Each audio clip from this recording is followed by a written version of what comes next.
Welcome to the Up Arrow podcast with William Harris, featuring top business leaders sharing strategies and resources to get to the next level. Now, let's get started with the show. Hey everyone, I'm William Harris. I'm the founder and CEO of Element and the host of the Up Arrow podcast, where I feature the best minds in e-commerce to help you scale from 10 million to 100 million and beyond as you up arrow your business and your personal life. I'm excited about the guest that I have today, Linda Bustos.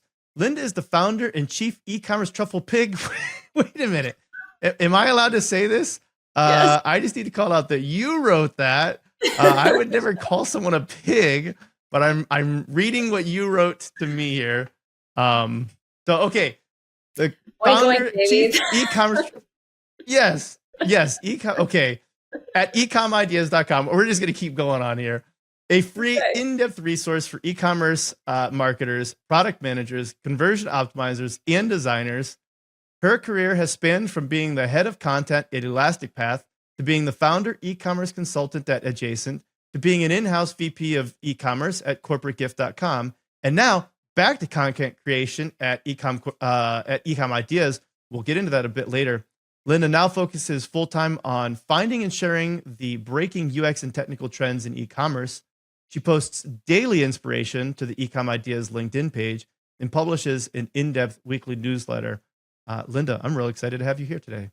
Thank you for that intro, William. It's been a year in the making, this podcast, so. It has. Yeah, we started, well, I mean, I've known you for years. I want to say that we met, I think I just reached out to you when you were still leading content at ElasticPath. Some of the stuff that you wrote, and I had just gotten into the e-commerce space, and we kind of have been friends ever since. But yeah, this podcast, we started working on this nearly a year ago. So it's exciting to kind of dig into it with you. Yeah, it's funny because, a year ago, this was sort of like just a little seedling in my mind. I'd bought the domain and I started hacking on a website in Webflow, and I kind of got stuck in a whole bunch of areas. And then when you reached out, you said, hey, I'm having a podcast. I want to have you on. I'm like, yeah, let me build something first, because I don't think I'm going to be a very interesting guest at this point in my life right now. And it kind of gave me a little bit more nudge to keep working on the project. Got to get on. You would have been interesting at any point. Yeah. Well, so I'm excited because we're going to be talking about what to build next, and just finding feature ideas for your online store.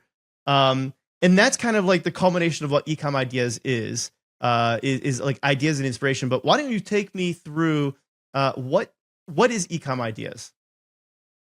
So it's kind of a hodgepodge of a bunch of things. So essentially, my original idea was I'm a huge fan of Animaniacs ever since I was a kid. I think it's a really smart show. They had this one little segment where it was like good idea, bad idea, and they kind of, made jokes about it. And I always kind of thought that it would be fun to do kind of like a TikTok video kind of series of good idea, bad idea, for e-commerce UX and stuff like that. So that was like my original idea going back to 2019. And I went back to ElasticPath to do content and stuff like that. And then, my journey went here, there, and everywhere. But that was always kind of in the back of my mind. I was like, okay, I actually want to try this.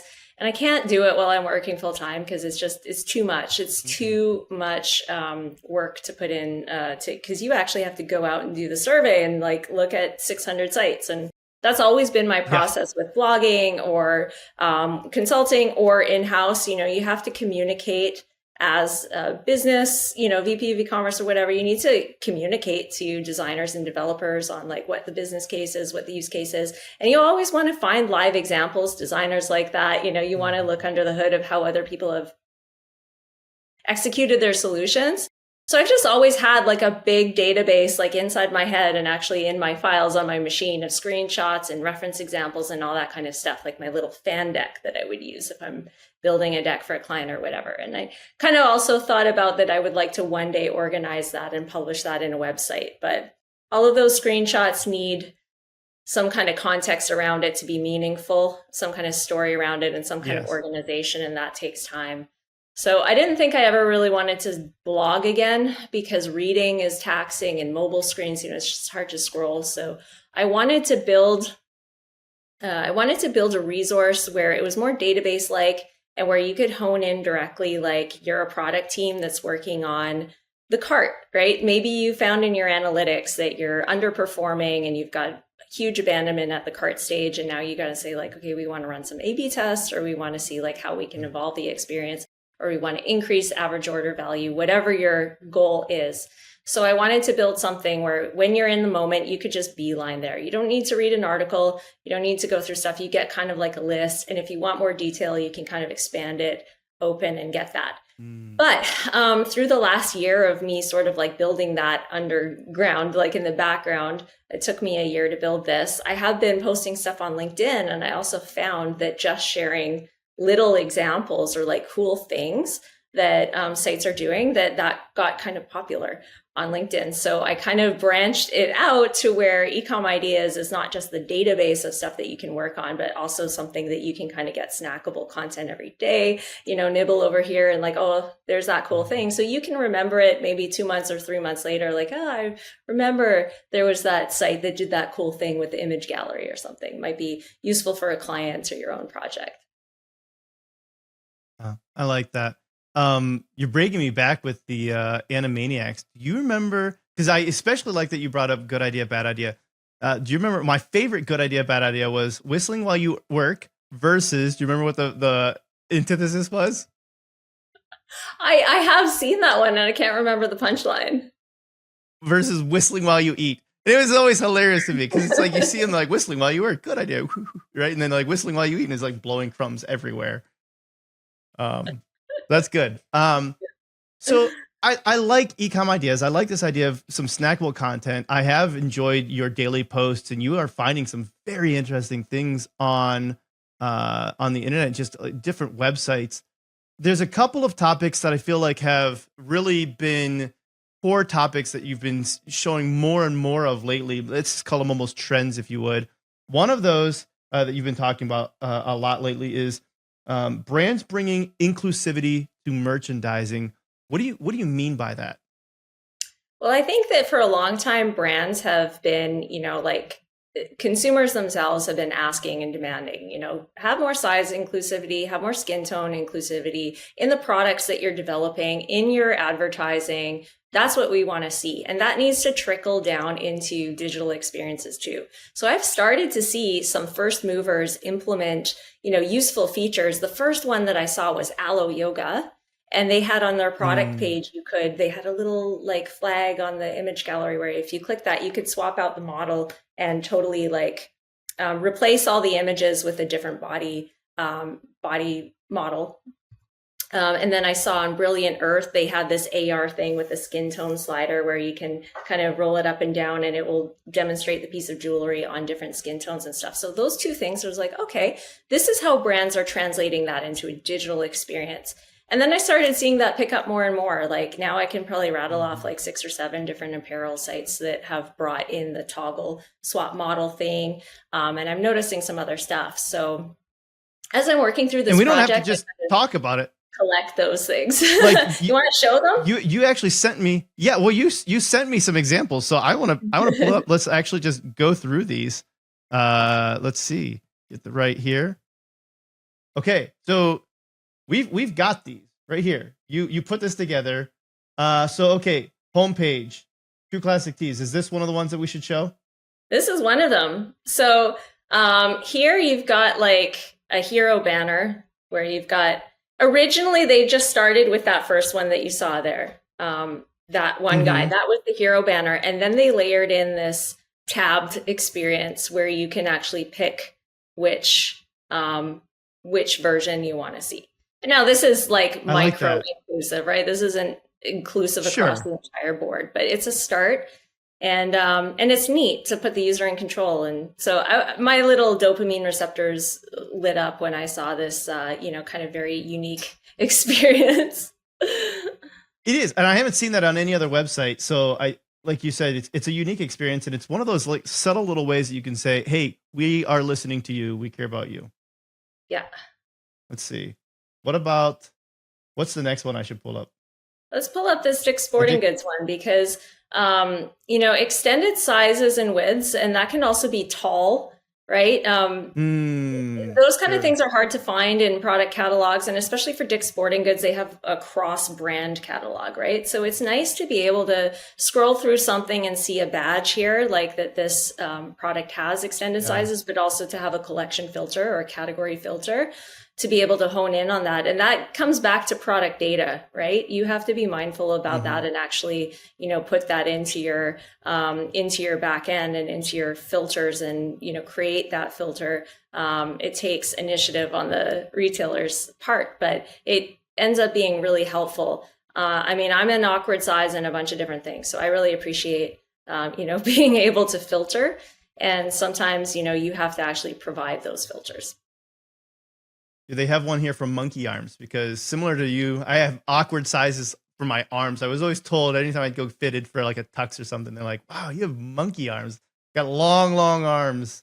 I need a filter for that.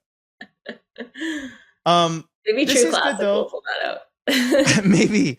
So the thing that I like about this is you called out the data being an important piece of this. Like, somebody can't just throw this up there if they don't have the data that supports that they have these different things that would be able to be toggles.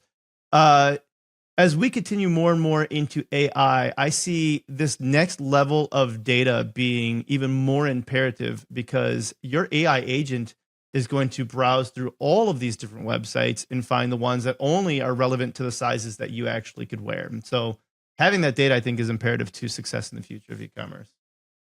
I agree. And we can't put all the onus on AI to figure things out, just visually. Like, if you looked at that thumbnail, would the AI be able to tell that there are additional variants, and extended sizes? It can't read that just from an image or a title. You have to, maybe it could read the size variant values, but the models need to be trained, like the AI models need to be trained. And I'm not sure we're there yet, but I'd love to be part of that requirements gathering for AI companies. Yes. We're lots getting of there. Yes. What's the next one that we should look at? The Good American, this one. This is the Good American and the Aloe together. This is what I was talking about being able to change sizes. And this is what I love about posting things on LinkedIn, because I was tipped off of those things by the community. So somebody who works on Good American said, hey, here, we're doing that. And then someone who works with Fabletics say, hey, we're doing this. And I wouldn't have found that on my own. So I really appreciate, people helping me out and being my third pair of eyes. And so, yeah, this is like kind of a cool experience. You'll notice that not every single product has alternative images. So it's on the way there. It's not completely there.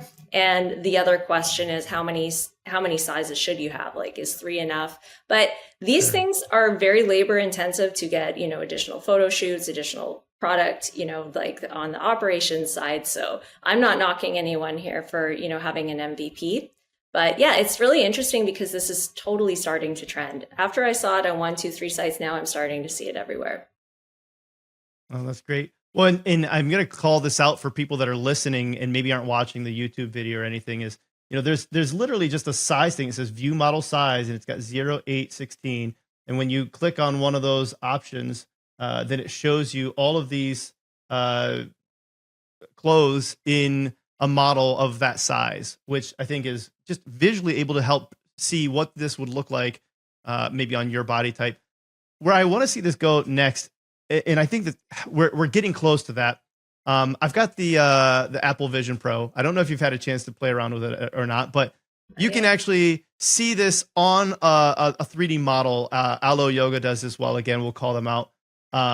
J. Crew actually has a really good one too. I like their app on there. But I want to see this for my actual body.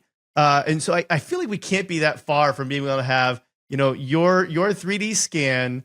And when I go to that, I actually see me. I see my body, my face on all of the products, so I can see what do I actually look like in this particular, piece of apparel or whatever, this shirt, these pants, or whatever that might be. Yeah. Have you played with any of the, there's a few of them, AR, just using your mobile phone, I think, TrueFit, or some of those that will take take selfie kind of version of that. My question around that is how the rendering is done. Is it just math that takes, they have a base image and then it overlays it, superimposes it on you? How realistic is that? I haven't looked into that enough. And that's where I like this as an option here. And I'll bring up the Alo Yoga one here too, just because you called them out. Yeah. But that's where I think we're not quite there yet. Because I don't know that there's good enough data on the actual products themselves to know how it would fit every different possible body shape algorithmically. Like there's no way for that overlay or that AI to understand, oh, this is exactly the exact cut and dimension at every different, unless you've uploaded that data. And I just don't think that's there for most people. That's where it comes to product data, right? Because I think that would require brands to, first of all, like there can be a lot of variance within even a single brand's size family. You can buy Levi's 3 different styles and, need to size up on a style or size down.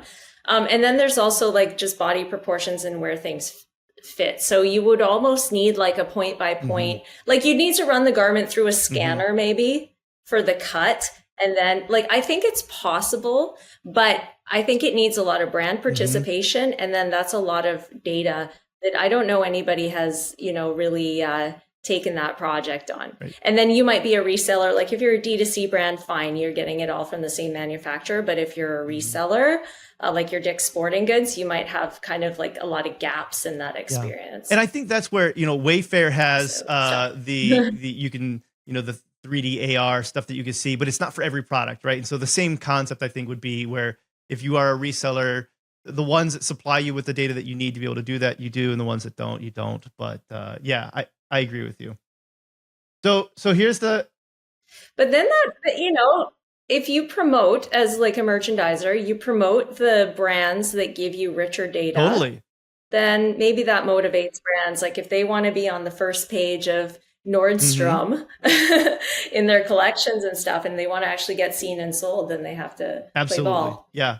Data intensive. I think we have the capability. I don't know anybody. I haven't seen anybody doing it yet, but I think that it's around the corner.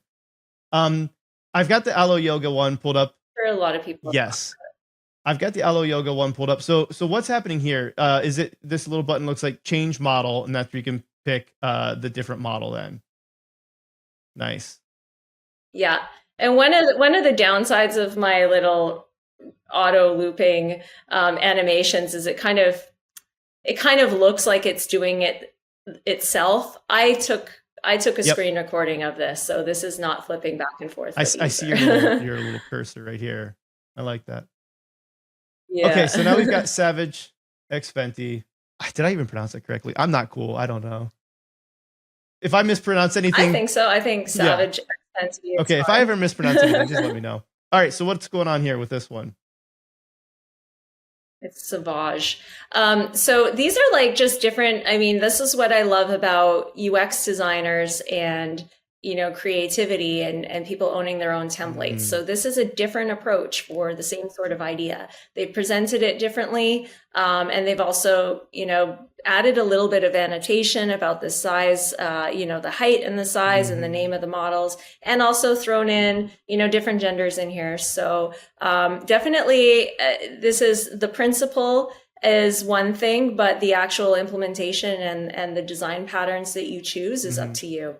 And I like to see the variety. I think there's another example in there too, where they've tried a different approach to the same thing as well, which is Adore Me here. So they've decided to bake the very obvious chips like right into the buy box on the right. So you can't really miss it. And again, this isn't animating on its own. That's me clicking.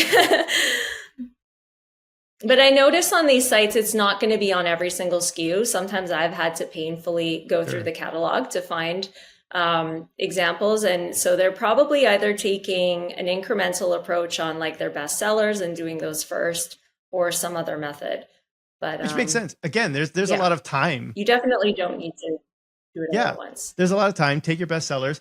And I would imagine run the A/B tests. I don't know if I've seen any A/B tests around this. Have you seen any data to suggest that this is working better or worse at, let's say, either one, driving sales, or two, reducing returns?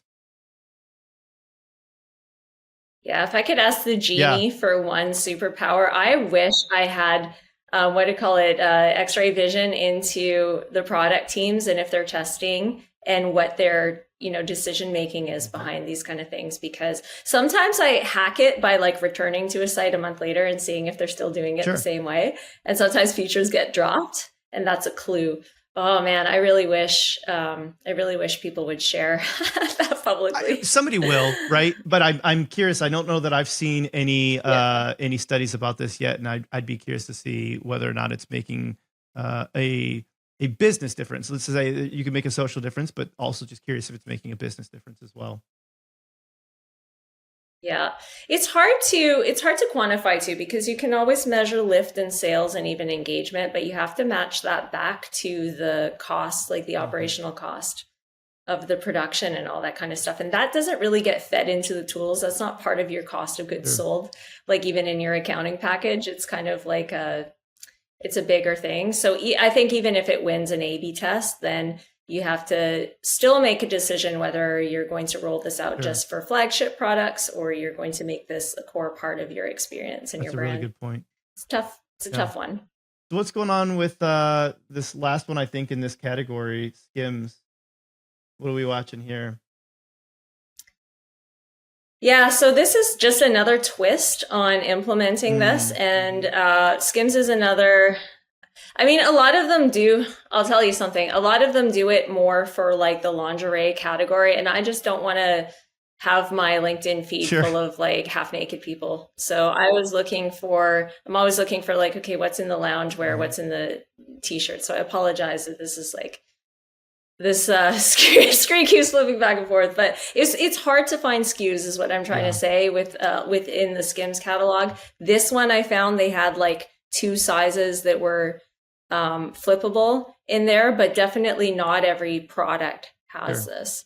So again, I think it's just, there's a high cost to this and they're trying to, hedge there. Right. So here's the Brilliant Earth one that you were talking about, right? You were talking about the skin tone right here. Yeah. And here's the example of that. That is cool. Yeah, and this is totally custom. This is not like a commercial app that you can get. Yeah, so it's just like a dragger or a little slider here that they have where you can click on this to see lighter skin tone down to darker skin tone. So you can see how the jewelry looks on you, which makes a lot of sense because, different jewelry could look significantly different depending on your skin tone. Totally.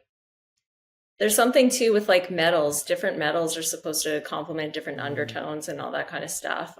So it's nice to be able to have some kind of visualizer, especially this is an $1,850 Canadian, which is probably like $300 US with this exchange rate. Wink, wink. But no, but like, high ticket stuff, you want to have as much visualization where it's not cartoony and artificial, but like as true to life as possible. Yep, absolutely. Yeah. And that looks pretty impressive. Okay, it looks like we got a couple more on these ones here. There's the $19.99. So what's going on with this one? Yeah, so this is just cool. I mean, they're not doing this on mobile, sadly, but I thought that like kind of, it reminds me of like a billboard, that you can just see like, they have diversity in skin tones and ages here. And I think in beauty category, that's really important and highly on trend. If you're ever on Instagram and you watch, like there's some accounts that post like what brands are dropping soon. And if it doesn't have an inclusive shade range, it gets called out by the community right away. So I think brands are like really responding and making sure every touch point is, they've got the right, just merchandising, right? The right visuals to help you not just preview stuff. I mean, everything is going to look different on individuals, but it's bringing inclusivity into product content. And then you've got Jones Road here too. What's going on with Jones Road? Yeah, and this is kind of interesting. I suspect that this is like a creative use of the meta objects property in Shopify, because this is like a secondary gallery and this is like a compare shade. So you can just flip through the shade and then kind of eyeball it by skin tone. Now, I mean, they could take this a bit further by you choose your skin tone first, then you don't have to look at everybody and you don't have to have the light skin as the default there. I think that might also be a miss, but it's a very interesting like experience that they built. And I think I've only seen it on Jones Road here done like this. Yeah, that is really cool. And it is, I can only imagine how different every one of these different shades could look on each individual person. So being able to see it on a wide variety helps you to get a better sense of what you'd probably be getting into. Yeah. That's cool. So, okay, you can kind of see if you're looking at this, the next topic that I know that I've been seeing you bring up more than once, at least on LinkedIn here, which is features to save sales for out of stock SKUs. Let's say conceptually, tell me what's going on with this, and then we'll look at some of these examples as well. Yeah, so like this is talking about stuff that's already out of stock. You've always had the kind of traditional you may like, but I think that technology and particularly visual search APIs are able to actually do a better job at showing you something close to what you just missed out on. So I like this ASOS feature in their wish list, because oftentimes you build a wish list and it's months or years before you come back to it, and that thing's long gone. So I like how they've kind of, just made it a simple one click, and now you've got a pre-filtered and visually relevant set. Yeah. So I really love that one. They're not on Shopify. They're the only one I've ever seen do it this way. But there are some Shopify sites using this also on the product pages to do the same kind of thing. So I think we've got here Aloe again. They're doing a lot of great Aloe's stuff. one of my totally favorites. Agree. So yeah. They're like the Crutchfield of Shopify. I haven't heard it said like that. You just go to Crutchfield, it's like shooting fish in the barrel of like cool and unique and innovative solutions. But yeah, so here how they've implemented is like if you have this stock notifier and you just don't want to wait an indefinite amount of time for something that may never come back, you can just pop down to visually similar items and it's hyper relevant to what you're looking at. And there's a solution that does it on that Princess Polly one that I showed you after, because Princess Polly is doing it kind of more in a different style of widget. They put it into the panel here. But I connected with the vendor that does this, tipped me off of it. And now I've got stage fright. I don't remember what their tool is called. But I asked them, I'm like, so are you actually scoping these recommended SKUs to what matches the size variant that is out of stock that they clicked on?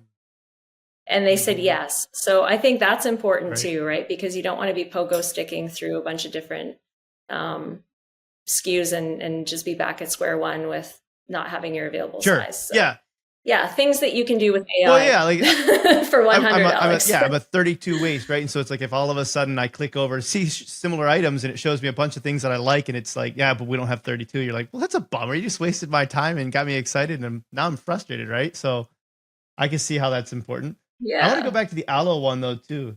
You had one job. One job. I want to go back to the Aloe one.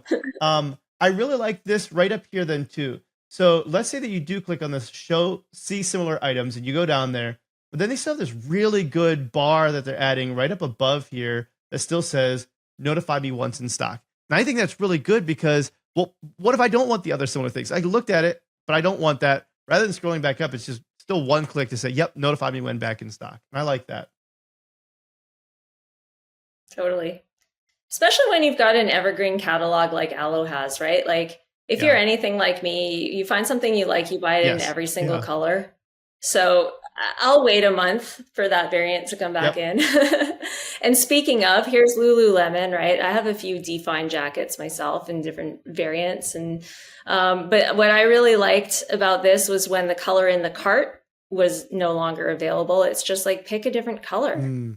Like, why start your journey over again? Like, just try another color. There's something in your size still available, and frictionless. or low I have to friction. call out Lululemon here real quick right now because I've got teenage daughters, and it's wild to me how well Lulu has done in that demo, where even the bag is the thing that is a must-have. Like you have to have the bag to carry around the stuff, which a lot of other brands can't say that they've got their bag is the thing that people also want that well. So well done to Lulu.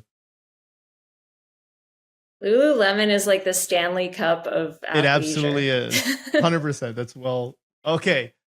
So, okay. You've also got the third thing that we wanted to talk about that have been really, let's just say, you've been finding a lot of interesting innovations in lately are the product finder quiz trends. And this has been around for a few years, but I feel like people have been leveling up what this actually takes place, especially with the introduction of better AI, generative AI, that's just more capable of understanding.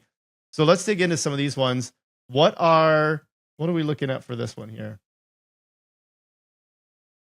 Well, one of the reasons why quizzes and product finders, there's a few different reasons, but like one of the big ones is to try and get some first party data that we're losing with the cookie apocalypse, which we just got a little extension on. We found out last week from the Google side. Yeah, Google Chrome is going to again for like the cookie's going to live to die another day for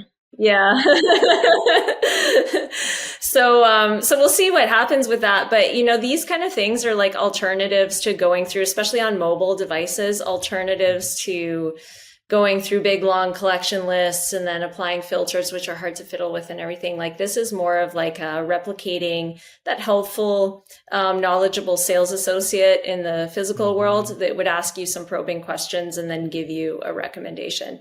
And it's also better than, I shouldn't claim better, but, personalization engines try and attempt this kind of stuff, but they often don't have that explicit, user input stuff. It's trying to do it on the back end through like all different other types of wizardry. So this is like a little bit more focused in putting the user in control, and the user understands why you've presented these, recommendations for them.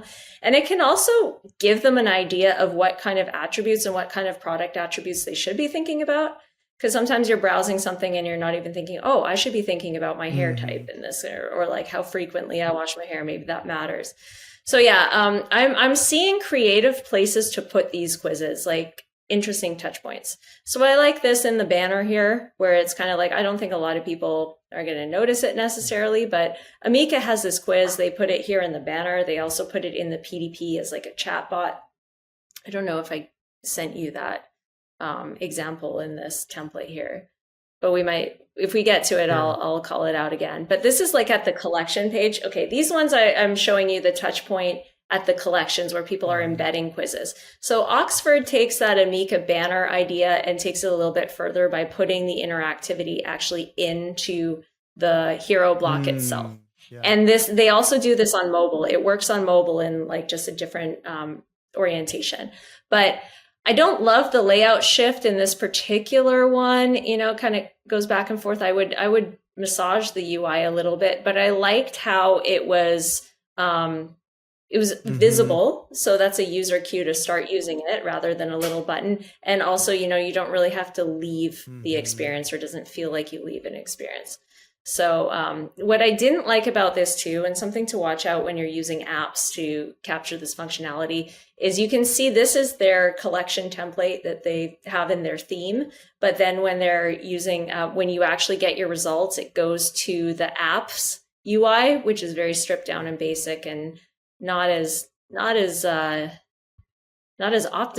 as the actual brand template. So I think you can use apps to kind of kick the tires and see if customers actually engage in it and use it as an MVP. And then if it really works, then look at your product team building something native for you. But there's always a risk of just going ahead and building something without having data. So I think this is fine to kind of practice. Yeah, exactly. You got to get the data started, right? Which one comes first, the chicken or the egg, the data or the what happens after it. So. Yeah. Okay. In this example here, they kind of took this Mad Lib style and baked it to the bottom of the page. So what I like about this idea is if you browse and you didn't click anything at the bottom of the list, maybe there were some filters, or maybe we can just help you like scope this down and get a little bit more focused result set before you click through to another paginated page or before you abandon the site. I really like that. And then I posted this last week, and then someone in the community said that they're using it. I think they're from a jewelry site, but that they've used it and it's doing really well for them. They put it at the bottom of the page, and then they ask something very short like this, and they said it's working well for them. Like so, little anecdotal evidence. Well, and to your point, if you get to the very bottom of a collection page, you didn't find what you were looking for, and so that's the perfect chance to ask somebody a question. Like you said, if I like thinking about things where if you were in store, what would take place? How would the next interaction go? And one of the things that I used to tell a client of mine at the time, maybe back in 2015, was I wanted them to be the like neighborhood RC car, online RC car store. Just that idea that it's like, I want it to feel as if you walked into your neighborhood store, right? That's the kind of like emotion that I want to pull out of people. And so this is that example where you're like, okay, great. As a human being, if I walked in here and I'm browsing the aisles, ideally there would be somebody that says, hey, can I help you find what you're looking for? You're like, yeah, I've got this skin type and I'm looking for sunscreen. You're like, okay, great. We show you that, right? But a lot of times we like to start off with a quick little browse first. Totally. I mean, I used to work in retail in high school. I sold shoes. I'm an Al Bundy alumni. But they teach you, you get taught. I mean, if you're on commission sales and stuff like that, like you get taught to kind of read people when they enter, and to back off and, you know, kind of approach people different based on sort of like maybe the state that they appear to be in, you know, like, are they happy? Do they have their headphones on? Are they picking things up? You know, do they look like they're on a mission or just killing time while their kids are at dance practice, or like what, right? And that kind of digital body language gets lost on the website. But if you're a salesperson in the store, you sometimes craft your approach and what you're going to say just based on like, it's just human interaction, right? You try and be sensitive to people and try and like talk to them in a human way. And it's hard to do with tools. I think there's AI that is trying to do that. They're trying to pick up on, I've always talked about like even going back to the Get Elastic days, like look at how somebody sorts a collection. Are they sorting by new arrivals or by % off or top rated or what? Sure. You know, price high to low, price low to high. And that'll tell you a little bit of something. How quickly are they scrolling up and down on a page might tell you what kind of, you know, energetic state they're in. But yeah, I think there's still ways to go to like bake that into digital experiences. What I'm trying to say. And so let's take this a step further. One of the things that I brought up to someone recently is so you've got Sezzle or Afterpay or some of these other buy now, pay later options. And while you have your settings maybe with that particular website, you also have your settings with Sezzle that like carries with you to every other website that uses Sezzle. The quizzes are great, but there's a lot of times where you're like, well, I have the same, let's just say, attributes about me already across every website that I go. And I know we're getting rid of cookies, right? But let's just say that there is an AI agent in the future that is your shopping AI agent that already knows that I have oily skin, I wear size, 32 waist, that knows all of this information about me. So now when I do go to these different websites, I don't have to go through the same quiz on every single website just to get there. Maybe it could also say, oh, great, we integrate with XYZ AI bot that you're using. Here's the 3 other questions that we ask that aren't already on those other ones. So that way now we can get more information about you that's specific to like what we think is necessary for us to get there. But we've already got all the other information. You don't have to go through the 15 different slides. That's what I'd like to see. Maybe I'm just getting lazy, but I don't want to answer the same questions on every single website anymore. Kind of like a last pass for e-commerce shopping.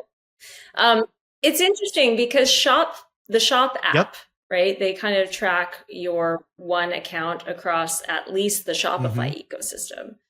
So I think they may have something to do with that later, or they may also share that data with there are some sort of, what would you call it? Not customer data platforms, but there's like, you get the Epsilon Yep. and the Axiom, like the really big ones, but there are a couple smaller ones that I was looking at, like that fit Shopify use cases and stuff like that. And just the names of the vendors escape me. But I was talking to one of their sales guys and asking about like, can you connect the shop, data into there? And I think they said yes. Don't quote me on that. But like, if this is something you're looking into, just customer data, because it tries to personalize the site without knowing anything really about that. It's a new visitor, but you've got data from other browsing and stuff, which is so anti-privacy. Right. But advertisers are gonna. it does make for a more personalized web experience and shopping experience. So I think there are some. Oh, I'm just trying to figure out what that name was. If you remember later, we can add it to the show notes. The name of that too. company. Sure. All right. So what's going on in this one? Who am I looking at here? What are we looking at? Oh, yes. Okay. So I'll just show you that one little one. See, at the bottom, it says get your skin decoded. This is a very subtle CTA compared to that Madlib one that we just looked at. But I think that's a neat touch point to put it down at the bottom there. And then here's another clever one. Is at the end of this is Fitbit here. So they have their kind of product compare tool. And then like if all of this data attributes and all the specs, you're like, I don't know. This is a table full of specs. What do I do with this? Okay, how about you take a quiz instead? I thought that was a great idea to pop that call to action at the bottom of the compare table. Yeah, you do look at a table full of specs going back and forth, and you're like, I don't know do I need this? 1 gazillion terabytes. Do I need that? I don't know how much I need, right? Or whatever this is that you're looking at. You're saying, okay, here, just take the quiz. We'll help you figure it out. Yeah, tell me the value. When it's talk about feature benefits, like the quiz should be talking about your lifestyle benefits, your needs, rather than the actual specifications. Absolutely. Here we are with this. We were talking just before about Amica with their quiz in the banner, but then they've also put it in the chat bot thing here. So this is an AI little quiz. It's interactive. Kind of pops up there. And very visual, right? Versus just saying like, I have straight hair. It's like looking at a picture of straight hair. Yeah. I like that. And this is like any form too, right? I haven't seen too much written or published about like best practices for quizzes and, interactive forms like that, but you want to do less questions and everything. But this Evo example, so this is the Albi app. And I actually I'm not a podcaster, but I did a video that I'm going to be releasing soon with the founder of this company. Because after I posted this, we got connected, and it was a very interesting use case because this uses AI to kind of self-learn and optimize the right questions to serve to people. So that Amica was more like a dialogue tree that somebody set up on the back end and kind of, the static questions. This is more, it'll learn over time on not only what questions people click on, it's kind of like a choose your own adventure chat GPT kind of thing, but it also can tie it back to revenue and other metrics. So it can self-optimize over time. I like that. So do you know why they called this app Albi? I have no idea. I'll be darned if I knew. Okay, you already stole it. I was gonna say because every time somebody looks at how this works, they go, "Well, Albi." That was my dad joke of the day. Okay, we're sharing a brain. That's good. So, okay, we've looked at a lot of really great examples. I'm gonna stop sharing right now. Three main things: inclusivity and merchandising that you're seeing as big trends, visual search to save out of stock sales, and the product finder quiz trends. Let's talk about other trends that we're seeing in the future of e-commerce and where it's going. We hinted at some of our thoughts around AI and VR in the future, but what do you think is actually novel and here to stay versus, this is going away? That's a really good question. I'm kind of not for just adding bells and whistles for the sake of adding features. I think that's every product team's dilemma is like, I mean, simple and stripped down websites tend to convert better. They load Totally. faster, they're simpler, there's less to weed through. So we don't want to have a pancake stack of apps and features and bells and whistles. So I think in terms of experience, I know that there is AI everywhere, and I know that there's going to be some kind of product at some point where an AI is going to optimize sites.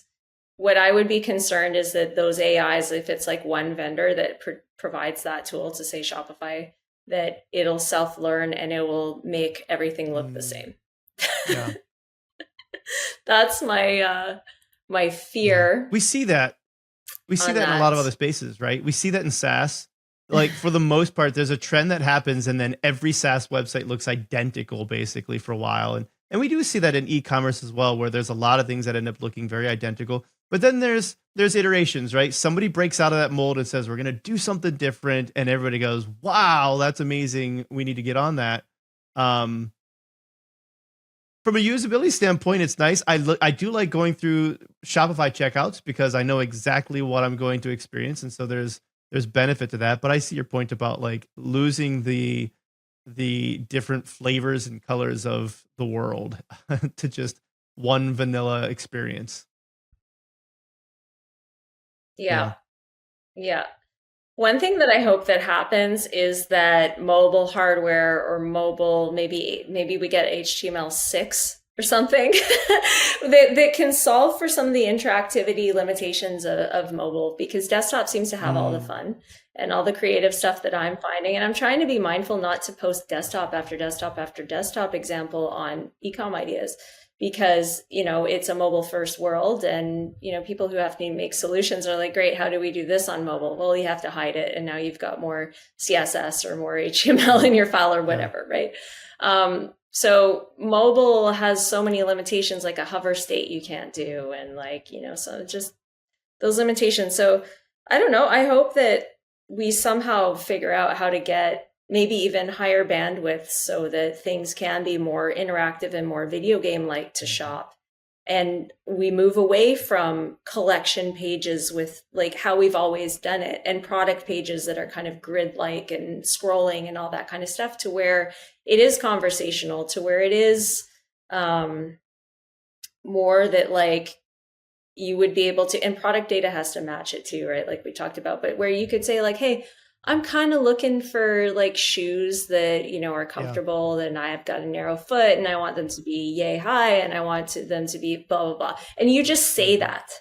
And then the website gives you a really focused set of results, but that is also not missing anything. Because I think right now, if you were to do that, like there's a chance that like 50% of the available SKUs wouldn't match just because of semantic data or like missing attributes or something like this. So I think that it has to, everything that's moving forward and progressing, like in everything, not just commerce and shopping, is just removing the pain points out of stuff, right? Like everything just gets a little bit better, a little bit more convenient, and you take away a piece of friction, and that's how everything gets better and better over time.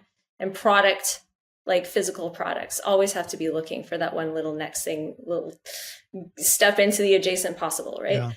So same with e-commerce. You know, we got to get search better. We got to get visual search better. We got to get personalization that's good, that isn't too generically personalized, and that doesn't slow down the site too much, and that doesn't accidentally exclude you out of a good match because of what we just talked about. You bring up a lot of good points. Maybe this is just me getting old, almost 40 here this year. And my wife and I, we had to pick up our daughter from a birthday party the other day, and it was right next to the Mall of America. So while we were waiting for the birthday party, we just bopped over to the Mall of America, and we just browsed around, and we walked around the mall, and we walked into stores physically. And I gotta say, it felt kind of nice. From an efficiency standpoint, shopping online, you know, you can't trump it, but there's just something about walking in and seeing the way things are displayed, like you said, not in just like grids and columns, but like a very much more organic look to it. And I guess that's where I kind of hope the Apple Vision Pro continues to help solve that in some way. And there are some decent things. Like I said, the Aloe Yoga one It was kind of like you were in the environment that you would shop for, but the product is still very much displayed in a grid-like fashion. And so I don't know where or how that gets solved, but I am hoping, kind of like you were saying, that there's a better way of maybe visualizing things that comes in the future. But on the flip side, I would say there's also a lot less potential for some of those things, because I think that AI is going to remove a lot of that individual browsing, where rather than saying, show me similar items on a particular website, it would be my AI bot that shows me, if I say, to your point, hey, I'm looking for shoes, I don't even have to go to a website ever in the first place, not even mobile first, but it's just voice first potentially, right? So Siri says, great, open up your phone and I'll show you the 3 options that I've got pulled up for you that are in stock, in your style, in your price range, that I know also have the wide feet or whatever that is that you need, all of those things. And you're like, wow, these are the 3 top shoes. Great, I'll just go and buy one of those. Now I don't even go to the individual websites as much anymore. And so I think that might change even how a lot of that merchandising takes place too. Yeah, I mean, this is an interesting question to ask, because D2C is having its moment right now, right? Like back when I started doing Get Elastic, it was kind of more like there was the Internet Retailer Top 100, and these were like omni-channel retailers, and you didn't really have brands selling direct online. And then Shopify kind of ate everyone's lunch and everybody's selling direct online. But there's some friction in that, right? You have to think about the brand or click through a Meta ad or TikTok. And you have to go to its own thing. Now you're paying a shipping price to get goods from one thing. I think there is sort of like this, if there's, this is tricky because you don't want to give anyone a monopoly. We don't want another Amazon, or like, I think Shop app is trying to do this in some kind of a way, being like a meta engine and a shopping engine but then you have the question of inventory and fulfillment. Does it all come from something? I think that platforms like TikTok, for sure, Google, I think they do want to be that middleman where they are the merchant of record and then everybody else is just a supplier. So I don't know if that will happen. It's kind of not great for competition. And definitely as a seller, you don't want to lose that layer of a personal ability to market to customers and own your own file and own your own channels. Own the customer, like what they used to say. But from the customer's perspective, I mean, we as a species are going to do what's in our own best interest and what's most convenient for us. So I don't know. We'll see where it goes. You can fight the trend all you want, but it reminds me of the image that you see sometimes where they show like the sidewalks, right? And it's like design, like user design or something like that. And then they show like where there's a path worn through the grass and it's like user experience. It's like the reality is they're going to take this path anyways, and you should have designed around what they were actually going to do. And so you could fight human behavior all you want, but kind of almost just need to be aware of it and use it to your advantage. Yeah. What do you think of this? What do you think if in let's say 25 years from now, every home, every dwelling has a machine that's kind of like a vending machine, and it has it has a collection of atoms, right? Or molecules or whatever. And so it's basically all products are now files that you can 3D print through this generator that just has all the raw materials to construct your headphones or your pair of jeans or whatever. Everything's just in zeros and ones in a file. And, everything is print on demand, and brands, I mean, AI is designing all of your products. We don't even have product developers anymore or brands. That's interesting. I think that's more of a Jetsons episode than anything else. But here's where I think that there's some truth to what you're saying, which is not that everything would be print on demand, because I think that there is always going to be a lot of opportunity for just better manufacturing elsewhere. But let's just say that I think that we will see maybe an increase in things that could be printed on demand in that capacity. I think that there's a lot of room for an improvement there to where you could get more of what you want printed, like you said, ones and zeros. But I don't know if that becomes ubiquitous. I mean, I was like 6 or 7 years old, and that was my greatest dream and vision of the future, because I grew up watching Jetsons. And I was just like, why do I have to ask my parents, in the toy store for the stickers? because they never wanted to buy it for me. They never wanted to spend money on toys for me. And Barbie clothes. I just wanted to have a machine where I could think of a sticker that I wanted. Yeah. I could think of Barbie clothes and it would just spit it out for me. And I think now we kind of have that kind of tech. Yeah. It's in its It rudimentary exists. form. You can go down to Michael's, you can get a Cricut. Yeah.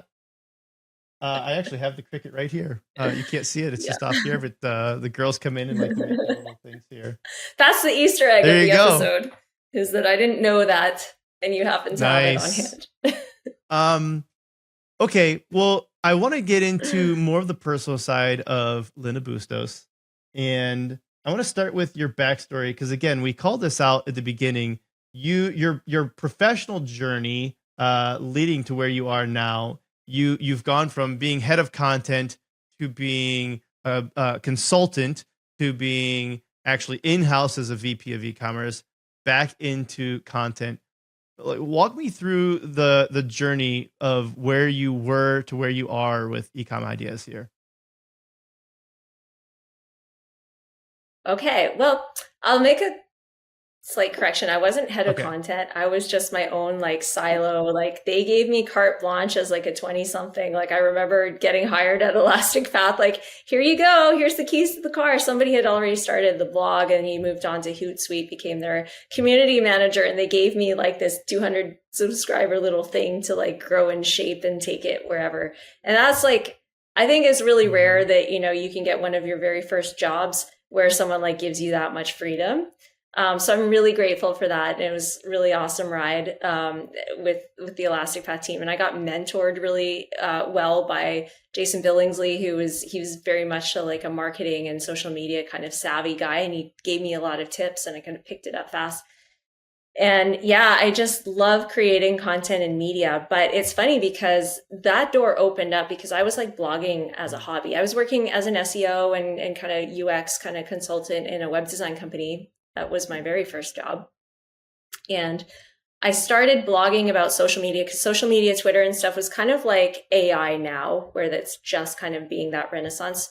Social media was just breaking out. Like Facebook was just opening up past college and stuff. And businesses didn't all have their own piece of, you know, they didn't need to go get their symbols yet.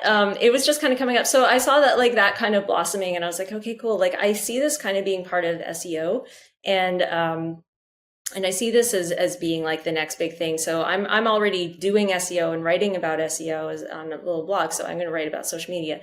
And then I had this like little WordPress blog on my own, free thing. And I was doing it before it turned into a job. So then it, you know, naturally turned into a job. But like, I kind of feel like what I'm doing now is also doing that. Like, I would love to do all of this, you know, professionally again. I'm doing it like myself and buying my own domain this time. But you have to start like just doing it first before it like becomes something. But that's kind of the backstory on there. You know, I just started geeking out on e-commerce kind of stuff. I had an e-commerce client when I was in the SEO role, which kind of like created a monster out of me. And I picked up a book by Steve Krug, you know, and Jacob Nielsen's early work. And I was like, okay, you know, I don't know if that answered your question, if this was like a politician's chaff and redirect accidentally. No, that was good. But no, so did you, I don't know. I get flustered when I'm talking about myself. I think that's natural. I think we all can. So I'm going to pull a couple more things out. There was something about Seth Godin and breaking into the tribe here that I wanted to hear more about. Yeah. So I'll tell you that little, so it was on Twitter early and so I had this blog. It's still out there. If you want an Easter egg for the thing, if anybody's still watching, it's so cringe, but I haven't taken it down. It's called smogger.wordpress.com or something, social media blogger, right? And how I accidentally started ranking in the top 10 for the head term social media is there was a little meme that went around the internet and it was called like the Z list. It was like the Z list or the Z list. Sorry, I'm Canadian, so I'd say Z. The Z list of like, you know, the Z list bloggers, the little nobodies on the internet that are talking about marketing. And I was involved with like the social media club and like the blogger community here in Vancouver. And so someone in that community, Jordan, like added my Smogger blog to this tag, that was kind of going around. It went around and around the internet. It got on like Adweek. It got on Seth Godin, reblogged it. It went around and around and around. And I got so many like Twitter followers from that. Like that was kind of like an accidental kickstart to like my, I don't know, like whatever, getting traction as a blogger was kind of accidentally through the back door by being like added to a meme. I love it. Well, that's a reminder for everybody who's listening, no matter where you're at along your stage of growth or this journey, is that, you were putting in the work though still. You were doing this, you were blogging, you were writing, you were doing everything that you needed to do. And sometimes you could do that for day after day after day after day after day and not feel like you're seeing the results of it. But then all it takes is one thing, and all of a sudden you are catapulted into this next stage of growth. And there's all this backlog of stuff that you've already done that has led to that point. And so I'd say, if anything, it's just a good reminder of there aren't overnight successes as much as there's a lot of work that goes into it. And then there's that catalyst that takes you to the next level. Yeah. And I think, like you started a podcast, and a lot of people kind of like, if you're going to do any type of content, or like you're blogging, you're creating YouTube videos like TikTok, whatever you're doing, you have to carve out that time in and above what you're doing in your day. Like there's a cost to that, right? But I think a lot of people that just start putting a foot in front of another, that's how everybody who ever blew up or became successful at something started doing it, like started taking the first steps. And I'm looking back at everything that like I'm glad that happened in my life. It was always like, I was like just doing that kind of as a hobby, or like I took some initiative to do it on my own. So I think it's really important. I think sometimes we can get into like, oh, I really wish that I could do this creative thing on the side, but I need to work and I need to do this kind of stuff. So maybe someone listening is like, okay, I can just start getting my hand in the sandbox and trying something, and you never know, it might become your full-time job. Right. Yeah. And so let's just even say examples of people who started doing videos. Maybe this is played out, but early videos weren't very good and have gotten a lot better. Mr. Beast, you look at some of his earliest stuff and it's not very good. Still probably better than anything I can make, but he'll admit that these were not very good compared to where he is now. But you have to get those first ones out, and you learn and you iterate and you grow. But you have another connection there. You really like Mr. Beast's workflow. Take me through what you like about Mr. Beast's workflow and why this resonates with you so much.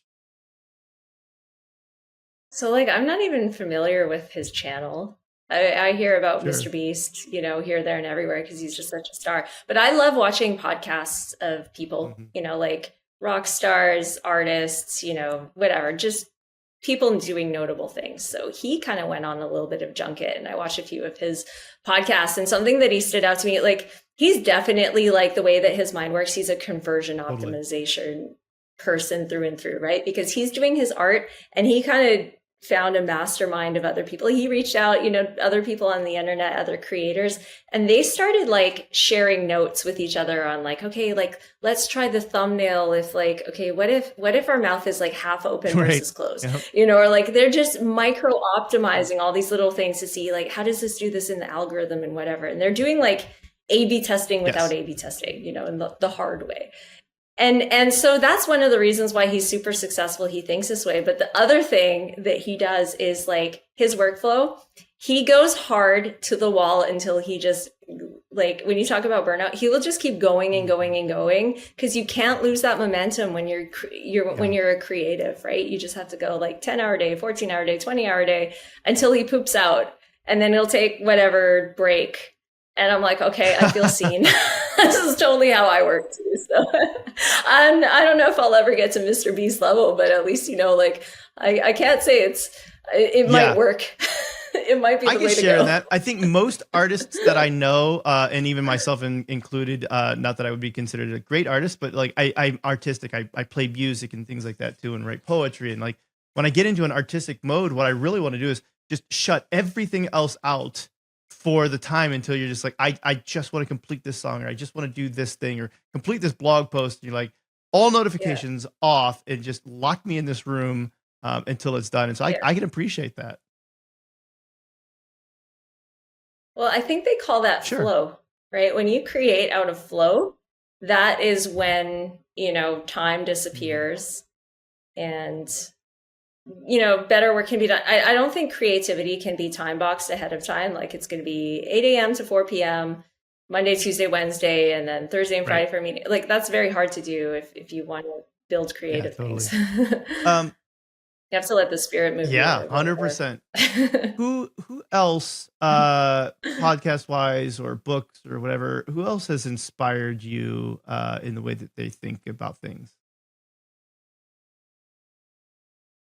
Well, I find like Rick Rubin inspirational. Like he's got this podcast that he started up now. He wrote a book and kind of went on a junket himself, but like he'll interview rock stars and stuff like that. It'll be funny. Like you'll get like Steven Tyler on there and like you expect them to still be rock stars. No, they're talking about like their back aching and like, sure. Just everyday human being problems. But like, he's interesting because like, he's obviously very successful. Rick Rubin, like Def Jam, right? He kind of was around the scene when it was just coming up in New York. He was like a college kid and stuff like that. And he kind of like accidentally fell through the back door into like becoming a music producer and everything. But he's really interesting, like, because that's an industry where a lot's riding on a drop, right? Like so many careers are shelved where they're really talented artists, but they didn't have the right machine behind them or the right timing, or like they launched when another bigger artist launched and then it's a big flop. So it's really hard. And for him to, work on creative projects with people, and then there's so much riding on when to launch. And he's just kind of has a Zen attitude towards it. Like you can't control it. Like when you launch something, you can't be attached to like, it's easy for him to say because he's successful. I think a lot of artists are like now under the bus because they launched at the wrong time. But he also said like, like make art. Here's where I kind of disagree on this one, but he's like, make art for yourself, not for other people. Because a lot of creative artists and stuff, but I think there's a lot of like commercial artists that went on and started doing their own like experimental like personal projects, and they went nowhere because they had absolutely no commercial appeal. So I disagree with him on that. I think like if you are a creative, you do have to, unless you're like fully like it doesn't matter. You don't need to support yourself or anything. I think you do have to kind of take like a good DJ approach to it, where like you might have your set planned, but you need to feel the crowd. Right? You don't play for yourself. You need to play for the crowd, and you need to kind of like, or like a chef, you serve the food and then you step back and you go, all right, you guys sample it. Tell me what you like. I'm here to take feedback and I'll tweak the recipe and make it better and better. So I like Rick Rubin, how he can kind of say, I like how he says, do it and don't be attached to the outcome, because you can't do anything on social media and like get disappointed when it didn't take off, because that's every single day. The algorithm is merciless, right?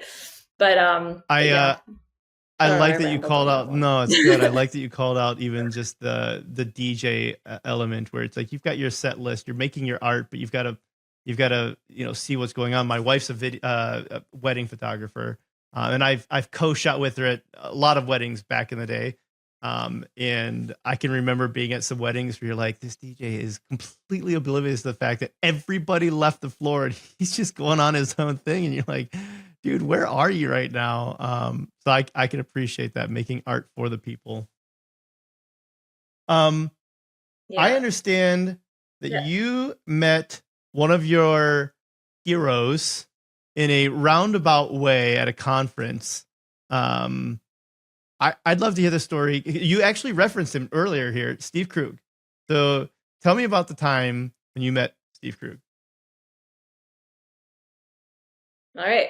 Well, so I took Steve Krug's Don't Make Me Think book out of the local library across the street from my house when I was just getting started. I just graduated college, trying to figure out what I can do without having to take a real job.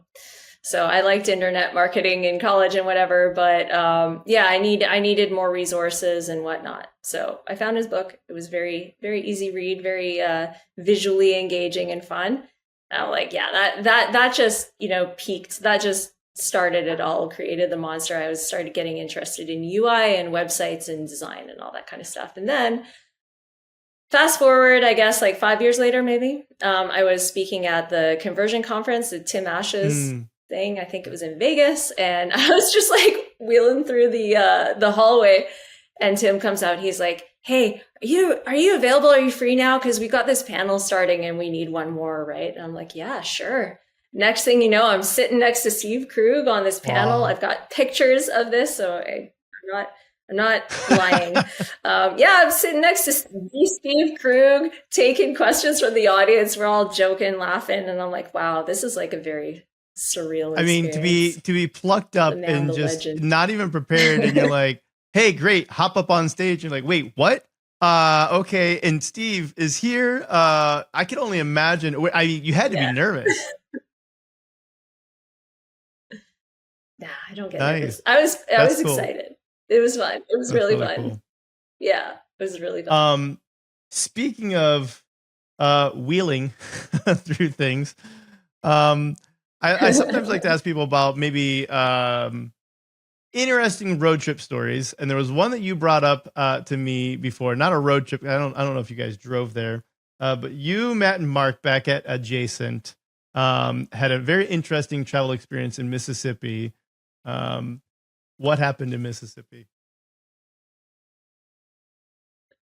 So I usually travel alone, but like I started Edgacent with Mark Miller and Matt Dion, who they're huge fans of you. I remember we met up in your part of town. Yep. We had a client out there, but on this time we were going. Actually, this client that we went to see, I think, became your client. I think they may have been. I think I know who you're talking about. Yeah. So we're on route to go see them, and I was on a connection flight, and I was in a wheelchair at the time, and they didn't load my chair on the connection flight. So I got into Memphis airport at like midnight in the morning, no chair. No. And like, if I hadn't been traveling with my business partners that, were able to like piggyback me, it was days before. And they at the airport didn't have any like chairs that you could push yourself manually. They had these kind of rigid, weird things that were just for the airport use. So, I mean, if it wasn't for them, but they gave me like this little rascal scooter, like the electrical one to use for a few days. And that was interesting. And then when I got it, it was all busted up. Like the wheels were ripped up. It was tons of damage, but I'm just grateful because I usually would travel alone. I was grateful to have that backup with me. That was like the worst trip I've ever had. I can't even imagine. That's, it's one thing to lose your luggage. It's a whole different thing to be like, you guys literally did not bring my wheelchair here. What am I supposed to do right now? And they didn't want to take responsibility of it because it's actually a contractor from the airport. It's not the airline's fault. Sure. But the airline, I think, did have to, I don't even remember what happened. Thank goodness for good friends, though. Oopsies. That's always a blessing, right? Yeah. One of the other things that I like to ask people about is how they're up arrowing their personal life. And so we were talking about this a little bit before. Up arrow comes from Knuth's up arrow notation, which is mathematical notation for making massively big numbers. So I like this idea of we're up arrowing business, up arrowing our personal life as well. What are some areas of your personal life that you are constantly working towards improving, or maybe that you wish you would be able to work towards improving more? Okay, so I like the Birds song, to everything there is a season. There's a time to mourn and for the salt over and the ashes and pile up a whole bunch of to-dos for yourself to like self-improve. And then there's another time to do something else. Right now, I'm very much in builder mode for Ecom Ideas, and I want to take all of my energy and push it up the hill. I know there'll be another season for introspection and, peeling the onion and all that kind of stuff. And that'll come when it comes. Right now, I really feel like, okay, I want to put all my energy towards like being productive and all that kind of stuff and up arrowing like the project. So I've kind of not added a whole list of like things I need to change and, more energy to think about. So just focusing on that. But, life will, sometimes if you put off doing stuff, life will like force it upon you, either put you on the sidelines or anything. So if that happens, I have to be open to that. And so in the meantime, I try and be kind to myself and be patient and kind to other people because, we're all not perfect. So well, I prompted the question there because we had talked about this before, and I like your answer here of this. there's a season and everything. And so I wanted people to hear that too, because I feel very strongly that way as well. When I was building Element, I can remember there was no time for anything else. There was a season, I would say it was like 3 years, where I went to bed at, I think, like 4 a.m. and up by 7 a.m. every single day, 7 days a week. It was like, that's what it took at that moment. And I was happy to do it, right? Like there's, like you said, as an artist, you're like, this is the thing that I'm doing. Eventually you get to a point where you can't always be that way. There's a season. But I do agree with you that there are seasons, and it's okay to recognize that you might be in one of those seasons right now. You don't have to feel bad because you're not talking about how you're wearing your Whoop to figure out your heart rate and variability and whatever else, right? Yeah. And it's hard as entrepreneurs or like as creative people to, it's always tempting because things are open-ended, right? And you can work as long and hard as you possibly can stand. And that's not always helpful. There's like that invisible line of where burnout or overtraining, if you're, a runner or an athlete, right? It's kind of that invisible line. And when you cross over it, you hurt, and you're injured for a little while, and you can do that like in your energy, and you can burn out too. So it's tough because like when you're self-employed or, you have set goals and that like it's all resting on your shoulders, it's tempting to put everything in, and then there's diminishing returns. So I think my biggest challenge is, like respecting that line and being aware of that line. Yeah. The effort to go from 95. But I also go ahead. The effort to go from 95% to 98% can sometimes be 100 times more than it was to go from 90% to 95%, right? And so recognizing that diminishing return, and you say, okay, is this worth getting to that level? Yeah. I don't expect this season to last forever. I've kind of like just, accepted it for now, but that's good. We all have. Yes. Linda, we are at time. It has been absolutely amazing talking to you today, sharing your wisdom. I mean, even putting together screenshots. That's probably the first time that's ever happened where we could take through screenshots. And I really appreciate the visual approach to that. If people want to follow you and work with you, what is the best way for them to stay in touch? I've got a LinkedIn. So if you connect with me there, you've got my inbox. And I've also got an Ecom Ideas page where I'm posting every day. So if you liked what we talked about there, I've got that in a newsletter. So those are other ways to get connected. And I'll make sure I spell it too. It's Ecom, ECOM, 1M. There is an imposter out there with 2 M's. Do not go to that website. No, I don't know who that person might be nice, but I'm just saying the good website that we're talking about today is 1M, ecomideas.com. Linda, thanks again for coming out. Everybody else, thank you for joining in. Hope you have a good rest of your day. Thanks for listening to the Up Arrow podcast with William Harris. We'll see you again next time, and be sure to click subscribe to get future episodes.